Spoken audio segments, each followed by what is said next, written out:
Bab 2, ketika nafas menjadi jembatan ke yang gaib. Setiap manusia bernafas, namun tidak semua menyadari bahwa dalam setiap helaan terdapat pesan yang jauh lebih dalam dari sekadar mempertahankan hidup. Dalam tasawuf, nafas disebut sebagai utusan halus antara langit dan bumi, penghubung antara yang tampak dan yang tersembunyi. Ketika engkau mulai menyelaraskan nafas dengan engkau seperti membuka pintu yang selama ini tertutup rapat oleh kesibukan dunia. Ada detik-detik hening di mana engkau merasakan bahwa nafas itu bukan datang dari dirimu, tetapi diberikan kepadamu oleh Yang Maha Menghidupkan. Pada saat itu, nafas tidak lagi menjadi rutinitas. Ia berubah menjadi jembatan rohani. Setiap tarikan nafas membawa isyarat bahwa engkau sedang diberi kesempatan untuk hidup sekali lagi. Dan setiap hembusan adalah penyaksian bahwa satu bagian dari dirimu kembali kepadanya. Para arif memandang nafas sebagai kitab suci yang tidak tertulis, namun mengandung rahasia yang tak terhingga. Ketika nafas disatukan dengan engkau merasakan sebuah kehadiran halus yang selama ini tidak engkau sadari. Sebuah ketenangan yang tidak dibuat oleh pikiran, tetapi muncul dari pusat eksistensi. Di dalam aliran nafas itu ada bisikan yang berkata, "Aku dekat, lebih dekat dari urat lehermu." Saat engkau membiarkan mengalun melalui nafas, tubuhmu mulai memasuki keadaan diam yang tidak sama dengan tidur.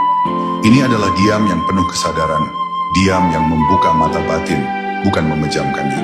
Dalam keadaan itu, dunia terasa jauh namun tidak membuatmu terasing. Engkau seperti berjalan di antara dua alam. Satu yang terlihat oleh mata, dan satu lagi yang hanya bisa digapai oleh hati yang bersih. Nafas menjadi pemandu yang sabar, membawa engkau memasuki kedalaman dirimu sendiri, tanpa paksaan, tanpa suara, hanya dengan getaran lembut yang menenangkan seluruh kegelisahan. Namun perjalanan ini tidak selalu mudah. Ada saat ketika engkau merasa resah, seakan nafas tidak bergerak selancar biasanya. Itulah perlawanan halus dari ego, yang takut kehilangan kendali. Ego tahu bahwa jika engkau mengikuti nafas terlalu dalam, engkau akan menemukan sesuatu yang selama ini ia sembunyikan darimu. Kenyataan bahwa dirimu bukanlah pusat dari apapun. Tetapi jika engkau tetap lembut, tidak memaksa apapun, maka resah itu akan mencair dengan sendirinya. Engkau akan belajar bahwa nafas dan bekerja bukan dengan kekuatan, tetapi dengan ketundukan.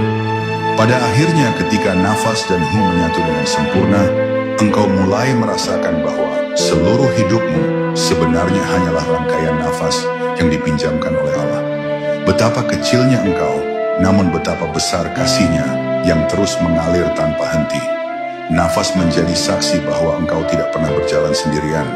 Dan menjadi bukti bahwa bahkan dalam keheningan paling dalam, Dia tetap hadir. Inilah jembatan gaib yang menghubungkan manusia dengan Tuhannya.